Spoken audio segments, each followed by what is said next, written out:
Look at him clapping like a little bitch, emphatically. If you go look at my small town where I was born and raised, Price, Utah, this is the official city haircut, or at least it was when I was there, but I'm pretty sure I'd bet my top dollar it's still that way. It's been that way since like 1987. So I understand Kristi Noem. I understand where she's from. Because in my small town, after your third divorce when you're pushing 50, you try to grab onto a husband as fast as you can. You go down to the beauty shop. You go down to Old Sheer Joy's, where I used to get my hair cut, and then you put on whatever can be described as, I don't know, how would you describe that?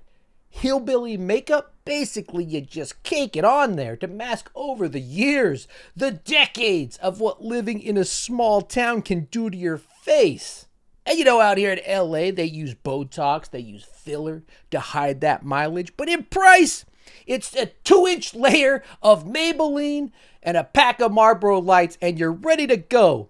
Ready to go get that next husband. Different budgets, same exact desperation. Why am I talking about this? Why am I opening the episode like this? This isn't what the thumbnail said. Because I want to talk about this look right here, right? Which isn't really cutting it. The only ladies that find this look appealing are the ones that maybe have a mortgage due or in an active cult. Just think about it. It's why his supporters have to breathlessly pump out AI pitches like this right here. He's a Navy SEAL. He's a quarterback. He's Rambo. This is all to reinforce the image they have in their head. Flush this turd out of it. They need this fantasy because their alpha male, their hero, in reality, looks like a half-melted creamsicle in a golf cart. But for Trump's date night, so much like the women in my small town, sandblasted faces from the winds of Price, Utah, sandblasting their faces. These people don't want to be caught in a big city beauty salon with a gay dude or woman cutting their hair. The base of the Republican Party don't even want to afford gay people the Marie Antoinette. They don't even want to make them cake, right? Remember this lady, Kim Davis, I thought was excommunicated to the bowels of history. But not anymore because they're going after gay rights. What is this episode? I'm going to get to what this episode is about, all right? I'm taking you on a long walk for a big drink of water. But that's not what it's about. This is not a makeup tutorial for Price, Utah. Take this guy right here. He's going out on a date with his favorite person. Not you, Melania. I mean, look at him clapping. I can't remember the last time I've seen him this happy. Look at him clapping like a little bitch, emphatically. And just like those skanks in my hometown, he's put on that makeup. Look at him, he's almost red. He's put on so much. Hold on a second. That whole opening about makeup in your hometown was just to get to this picture? Come on, man. Yes, it was. Roll the opening.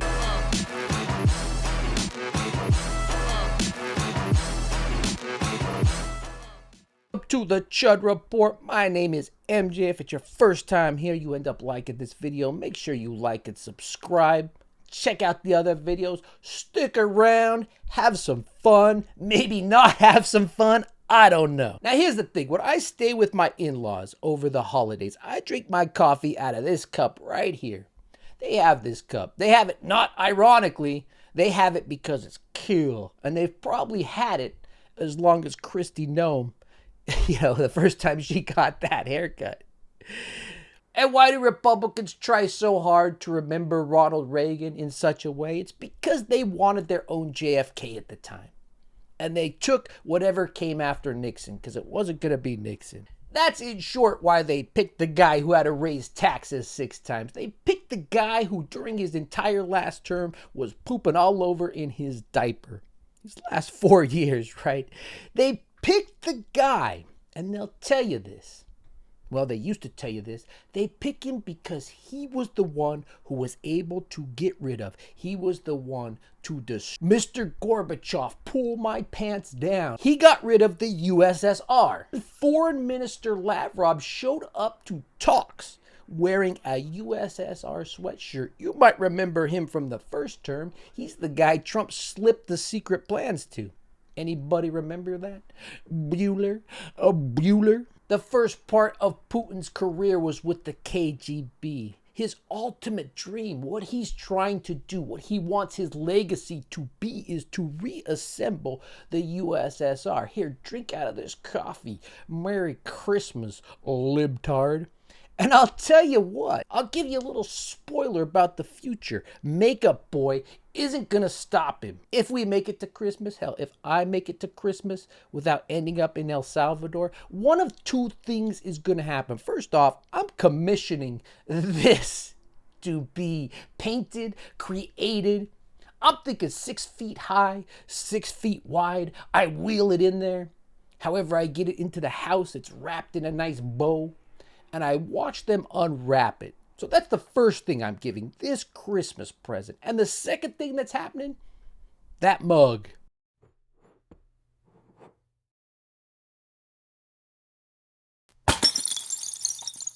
Oh, Vladimir Putin said something, one of the most interesting things.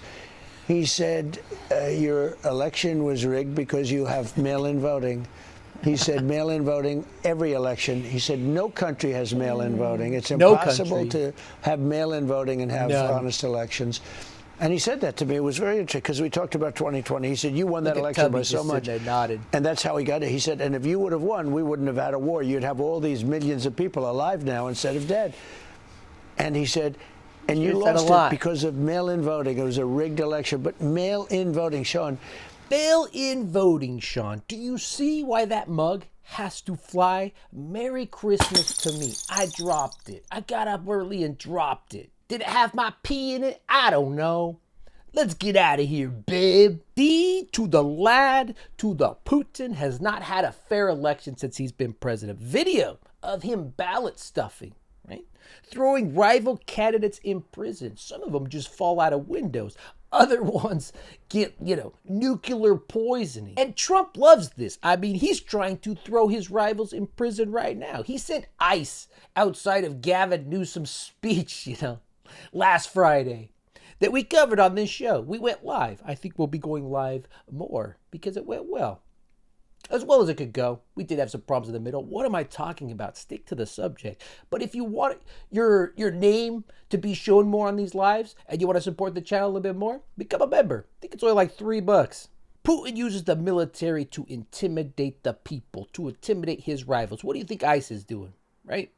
It's starting in D.C. He's getting people used to it so he can get it in all the blue cities by the time the midterms come. And then by the time there's another presidential election, assuming there's one, you can only hope because he looks at Putin. Right? We all saw him clapping. Yay! Here he comes. Putin won by 87% of the vote, right? He picked 87% because you have to keep it believable. And this is who Trump is referencing while sitting across from what is presumed to be an interviewer, a reporter, Sean Hannity Combs. No country uses mail-in voting. United Kingdom. Postal voting is literally a government service. Germany. You can request a postal ballot. No emergency excuse is needed. They just send it to you. They want people to vote. Switzerland. Most people vote by post every election day and chill until the results come out Sunday afternoon. Australia. Down under. No country, Trump said. No country does it. Postal votes are a normal option. Overseas voting exists too. It is called administration, not fraud. If you really hate mail, fine. Make Election Day a federal holiday. Make it mandatory that every company gives people that day off so that they can go vote. But they won't do that because none of this is serious. And if you let me beat a dead horse for a minute, this dead horse right here, 40 years into this Fox News propaganda station or whatever it is, but to have someone actually sit across from him, posing, because that's all this is. This is theater, right? He's pretending that he's interviewing him. He's in that capacity, right? I know they're friends. You know they're friends. They've been friends for 30 years, 40 years, whatever. But just to have these highly enlightened Republicans don't trust the lamestream media, for them to sit there mindlessly drooling at this farcical scene. About what transpired, what does that say to you? Well, it seems to me that if President Trump had some deliverable or something positive to brag about, he would have bragged about it by now. He would have at least hinted at it. And, you know, the fact is that although the White House set the expectations very, very low, they seem not to have even reached that bar. And that everybody knows what that one thing is that they didn't agree on. That's Ukraine, which is actually the only important thing that we're here to discuss. And if they had some good discussions about nuclear disarmament or, you know, energy deals, none of that really matters if they can't resolve anything related to Ukraine. And again, we probably would have heard it by now. And what Vladimir Putin said was very clear. He said, we have to solve the root causes of the Ukraine war, which everybody knows means that he doesn't want Zelensky to rule Ukraine. He wants to be in charge of who rules Ukraine. And President Trump seems to be finally realizing that. Bingo. That there's no overlap between their visions for it. And I think that's why you get what we had here, which is a failure to communicate. What we've got here is failure to communicate. Some men you just can't reach. So you get what we had here today, which is the way he wants it. Well, he gets it. I don't like it any better than you do. Back to the makeover channel for 2 seconds. I know, don't boo, but this guy with the broccoli hair and his shifty eyes, just turn your head a little bit to talk. When you're doing this, it looks very shifty. I know that's not what this episode is about, but it was a little distracting to me. Just get a makeover. I want to dip that guy's head in ranch and eat it. That's CNN, right? That's just the left-wing media spinning it. Imagine still believing CNN is the left wing. Some of them do. Trump could have went in there and nailed it. He could have nailed it, libtard. He could have done great. And you know what? You would just sit back and you'd still have a problem because you don't want Trump to win. You don't want America to win. They still say this stuff. Isn't it getting old? This line of speaking, just old and antiquated. If you're a chud, you made it this far in the video, leave me a comment. Do you still fall for this? This that everyone's just against poor old, little old Donald Trump? Well, let's check in with Fox News, shall we? Let's see what they have to say. Happened back there. It was just very unusual, atypical, and I think we're all awaiting, you know, the readout, because the way that it felt in the room was not good. It did not seem like things went well, and it seemed like Putin came in and steamrolled, got right into what he wanted to say, and got his photo next to the president and then left. Of course, that is only the piece of the picture that we have right now, and certainly President Trump, who is the host and who is the president, would not want to, I think, enable something that would make him look weak. But we are eagerly awaiting to hear the background on that. And I will also note that we didn't see any sort of scowls on the faces of the likes of Steve Witkoff or Secretary Rubio or any of the other members of the U.S. delegation. And I think had it been concerning, we might have seen something there. But just to paint a picture for you of in the room, how it felt, what we're wondering about, what we need to know to put the pieces together and fully understand what we all just witnessed. Didn't solve anything. Get him to agree to even, stop being as forceful into Ukraine. All he got out of it was Putin telling him to not do mail-in voting and whatever that little clapping cute scene was. It's enough to make you wonder if it's worth it to make these Marines get down on their hands and knees to roll out the carpet for a dictator. Where's that Reagan mug? You understand why that Reagan mug has to fly? Support the troops, support the troops. And I'd have to bet right now those support the troops magnets they used to put on their cars, if I had to guess where they are right now, I'd say they're firmly up these guys' assholes, because nothing says support the troops like using the United States Marines as valet for a war criminal. This whole thing just seems like wanted to be a scene from The Bachelorette, right? The only thing that was missing from making this The Bachelorette was Trump giving Putin a rose. He clapped like a little schoolgirl in full makeup. as Putin approached, and Hannity just sits there. I'm interviewing the president. He just sits there. But amongst the silence, I guess there are a couple reporters that are still allowed to ask questions. Not on Russia's side, of course. That's what Donald Trump wants. That's his hero. That's his ultimate goal. You know how you weirdos make AI of Trump's body? He makes it of his. But let's see if there's any reporters out there still. President Donald Trump and Russian President You know what Vladimir I mean? She yells out, Putin, will you stop killing civilians? He goes, yeah. Huh, man? That doesn't sound Russian. It's like Pepe Le Pew. Huh, man? Stop killing them. I can do Armenian better. Check out my white Mercedes. You want to go for a ride in white Mercedes? It's kind of like Arnold Schwarzenegger. Today is not a good day for impressions. And then somehow she got to ask the question again. From Anchorage. Mr. Putin, will you agree to a ceasefire? Mr. Putin, will you commit to not killing any more civilians? Come on, guys. Get out of here. Mr. President Putin, why should President Trump trust your word now? We've got to go. Shout them down. Get them out of the room. Why get any solid answer from this meeting? That's not what this meeting is for, because in a better time, these are the questions that Donald Trump would be asking. These are the questions he would be posing. But as Kremlin TV revealed, you know, all he was doing was fawning. I mean, just look how happy he is, you know. Has this guy ever been this happy? Look at him. He's just staring at him. Oh, he taps his hand. He didn't try to pull that guy's hand. You know, he always tries to pull those hands. No pulling the hands there. Again, Mr. President, I'd like to thank you very much. And thank we'll you. speak to you very soon and probably see you again very soon. Thank you very much, Vladimir. Next time in Moscow. Oh, that's an interesting one. I don't know. I'll get a little heat on that one, but I could see it possibly happening. Next Thank you very time much, in Vladimir. Moscow. And thank you all. I Thank would you. like that. I would like him to be fleeing there when it happens next time. If any of you know how to make that happen, make sure you leave a comment, because I would also like you to be in Moscow next time with no way back. In the Republican world of participation trophies, Donald Trump, he gets to grade himself here. If you had to grade it on a scale of 1 to 10? So I think the meeting was a 10 in the sense that we got along great, and it's good when, you know, two big powers get along, especially when they're nuclear powers. You know, we're number one, they're number two in the world. You are number two, my and, guy. A steaming it's a big number deal. two.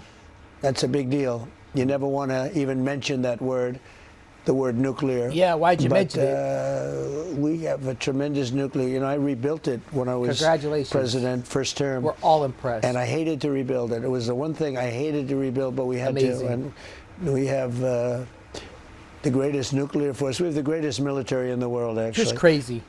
Cool. And they have a big nuclear And that's why you're a presence 10. also. And they have a big nuclear presence. He rates himself a 10, a participation trophy, because Vladimir, you know, kissed his ass. That's why he gets a 10, the party of participation trophies. And Vladimir said just a little while ago, he said, I've never seen anybody do so much so fast. He said, your country is like hot as a pistol. And a year ago, he thought it was dead. Everybody thought it was dead. Let me ask you this. We mentioned... Maybe it's not a good thing. Here's Sean Hannity. I don't know what he said next, but I can guarantee it wasn't this. Maybe Sean Hannity said, it's not a good thing, Donnie.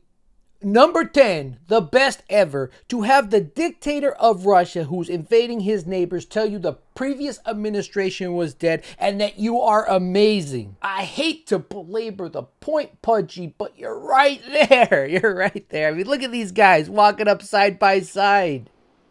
On the right, you have an old piece of shit human being wobbling up onto a plane that Saudi Arabia gave him while he's meeting with the dictator in Russia. And not one of those things. Look at him. He's falling apart. We're gonna have techno-feudalism before you know it with J.D. Vance. And not one of those things is important enough for Sean Hannity to ask about. These people right here, this is the network that is afforded the fourth estate. They're afforded the privilege to inform the public. These people right here. 30 seconds, whoever gets the most. What's 6 times 12? Oh, come on.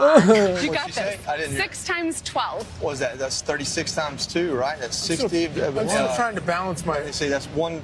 I'm not even trying. You got this. Why would you try? 72. We're going to hit you with the next Road one. rule says I'm not even trying. And then we go into this one. Using all capitals, of course, trying to mock Trump, use Trump style. He's been doing this Talk for a about while Gavin. now. He says, quoting, Trump just fled the podium with Putin. No questions, nothing. Total low energy. The man looked like he'd just eaten 3 buckets of KFC with Vlad. Admit it, Donnie J. You're terrified because this was the worst week of your life because of me, Gavin C. Newsom. I think he's trying to be funny. I don't know what he's trying to do, but it comes across as childish. And you're the governor of the biggest state in the union. What are you doing? Honestly, I feel like he's trying so hard to be Trump, but he's coming off like Kanye West. He seems absolutely insane. Kanye West? You mean you guys' his favorite people? He's mimicking this Kanye West right here. The Kanye West that Jim Jordan said, Kanye, Elon, Trump. The Kanye West that Pete Hegseth, the Secretary of Defense, said was a shot in the arm, a shot of adrenaline to the home team. If Kanye is with us, who can be against us? That's what this guy right here said. Is that who you say Gavin Newsom sounds like? At this point, it feels like I'm attacking one of the special kids at school, right? They have no sense of irony over here. They can't even understand, you know? They attack the mocking of the man. This is the trap that Gavin has set for them. He mocks Trump, and so they can't, if they say, oh, why is he talking like this? What's this guy say? How could this guy be governor and talk like this? How could you be governor and talk exactly like the president of the United States? You know what I mean? Without an ounce of irony. People watch this slop and they nod their head. This is mainstream media. The Chud Report. Thank you to everyone who tuned in for that last minute live. That was fun. The recording's above it. We talked about my Governor Gavin. Thank you for watching this episode. If it's your first time here, make sure you like, make sure you subscribe. You want to support this channel, you got to support us now because this algorithm is killing us lately. So if you want to support this channel directly, go ahead and become a member. And that's all I got for you today.